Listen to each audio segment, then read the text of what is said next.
بھائی دیکھو ایک اصول یاد رکھیں, کسی بھی فضول سوال کا جواب نہ دیا کریں, یہ سیکھیں. کوئی آپ سے پوچھے آپ تہجد پڑھتے ہو, آپ بولو میں پڑھتا ہوں نہیں پڑھتا ہوں, تمہیں کیا تکلیف ہے.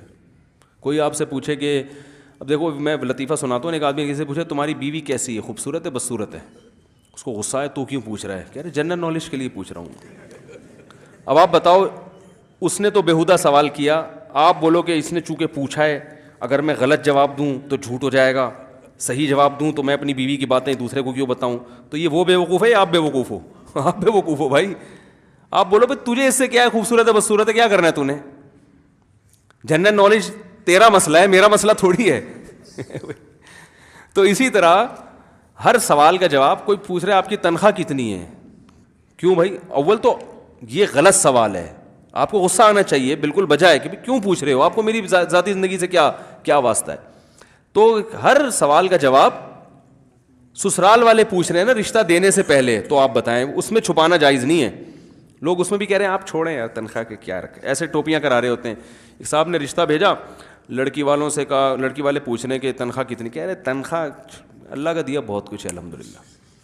تو وہ لڑکی والوں نے مجھے درمیان میں انکوائری کے لیے ڈالا ہوا تھا, ہمارے اپنے رشتے دار تھے نا, کہ اس سے انٹرویو لو, تو تنخواہ کا پوچھ رہے ہیں, تو اصل میں اللہ کا دیا بہت کچھ ہے, اصل تو دین ہے. میں نے کہا اصل دین ہے, لیکن ہم نے آپ سے یہ پوچھا ہی نہیں کہ اصل دین ہے یا دنیا ہے, یہ سوال ہی نہیں ہے ہمارا. ہم نے پوچھا آپ کی منتھلی ارننگ کتنی ہے. آدھا گھنٹہ ہو گیا کمبخت جواب نہیں. وہ میں نے کہا بھائی, کہہ رہے یار اسلام میں تو یہ پیسہ ویسا کچھ نہیں ہے. میں نے کہا اسلام میں پیسہ ویسا کچھ ہے یا نہیں ہے, یہ سوال میں نے آپ سے نہیں پوچھا, جو آپ سے پوچھا وہ بتاؤ نا. وہ ایک فقیر گیا نا کسی سے بھیک مانگنے, کہہ رہے اللہ کے نام پہ 100 روپے دے دو. تو اس نے کہا اتنے ہٹے کٹے ہو کے بھیک مانگتے ہو, شرم نہیں آتی؟ تو یہ کہتا ہے میں نے آپ سے پیسے مانگے ہیں, مشورہ نہیں مانگا. جو چیز مانگی ہے وہ دینی ہے, تو نہیں تو پتلی گلی سے نکل. سمجھ رہے؟ تو ایسے موقع پہ کوئی پوچھے تو بتاؤ بھائی, صاف صاف بتاؤ یہ ہے. پھر وہ پوچھے یہ ارننگ ہو کیسے جاتی ہے, وہاں آپ نے کہہ دیا 1 لاکھ روپے. اگلا سوال لڑکی کے ابا اگر عقل مند ہوں گے تو پوچھیں گے کہ یہ 1 لاکھ کہاں سے آتے ہیں.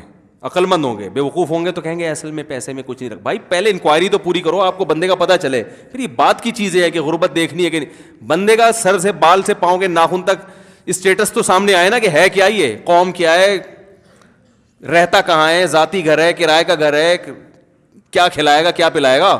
انکوائری پوری کرو, پھر وہ بعد میں ہوتا رہے گا. اس میں جھوٹ نہیں. دیکھو ویزا میں اگر ایمبیسی میں کوئی جھوٹ پکڑا جائے نا تو ویزا نہیں ملتا, پتہ ہے نا آپ کو. بھائی انٹرویو امریکہ جاتے ہوئے یو کے جاتے ہوئے انٹرویو لیتے ہیں, اگر آپ کہیں بھی جھوٹ بول دیا نا آپ نے, ویزا ریجیکٹ. وہ کہتے ہیں 2 نمبر آدمی ہے یہ, تو چاہے وہ اس جھوٹ کی اتنی ویلیو ہو یا نہ ہو. تو رشتہ تو اس سے اہم چیز ہے, اس میں اگر داماد جھوٹ بول رہا ہے, ریجیکشن. فورن اسٹیمپ پہ نا وہ اس کے پاسپورٹ پہ آپ لگا دو, ٹھپا لگا دو, کبھی بھی ویزا نہیں ملے گا. ہمارے گھر کا ویزا گلی محلے میں آئے گا, وہ گلی محلے سے باہر نکل جائے گا. تو تنخواہ کی وجہ پوچھیں تو وجہ بھی بتاؤ بھائی, یہ ہے جی میرے پولٹری فارم ہے, یا میں انڈے بیچتا ہوں, یا میں, وہ ایک آدمی نے رشتہ بھیجا نا 2 نمبر ہی کر رہا تھا. لڑکی والوں نے پوچھا آپ کا بیٹا کرتا کیا, انہوں نے کہا جی لکڑیوں کا بزنس ہے اس کا. انہوں نے کہا لکڑیوں کے تو بہت سارے بزنس ہوتے ہیں, گودرا میں کوئی کارپینٹر ہے یا کیا کرتا ہے, یعنی جنگلوں کی لکڑیاں بیچتا ہے, کیا کرتا ہے. کہتی جی آپ کو ہم نے جب بتا دیا کہ اس کا لکڑیوں کا ذاتی بزنس ہے, بس کافی ہے نا. اتنی پنچایت میں آپ کیا CID والے ہیں کیا؟ وہ لڑکی کے ابا وہ چپک گئے. انہوں نے کہا بھائی آپ بتاؤ لکڑیوں کا بزنس, کیا فرنیچر کی دکان ہے, کیا کرتے ہو؟ بہت زیادہ اصرار کیا تو پتہ چلا کہ جامع مسجد کے باہر مسواکیں بیچتا ہے. مسواکیں بیچنا کوئی بری چیز نہیں ہے, لیکن جھوٹ بولنا, بھائی سیدھے سے بتاؤ مسواک بیچتا ہوں میں, تو اس میں کیا ہے, ان کو دینا ہوگا دیں گے, نہیں دینا ہوگا نہیں دیں گے. تو سچ بولنے والے لوگ مارکیٹ میں شارٹ ہیں.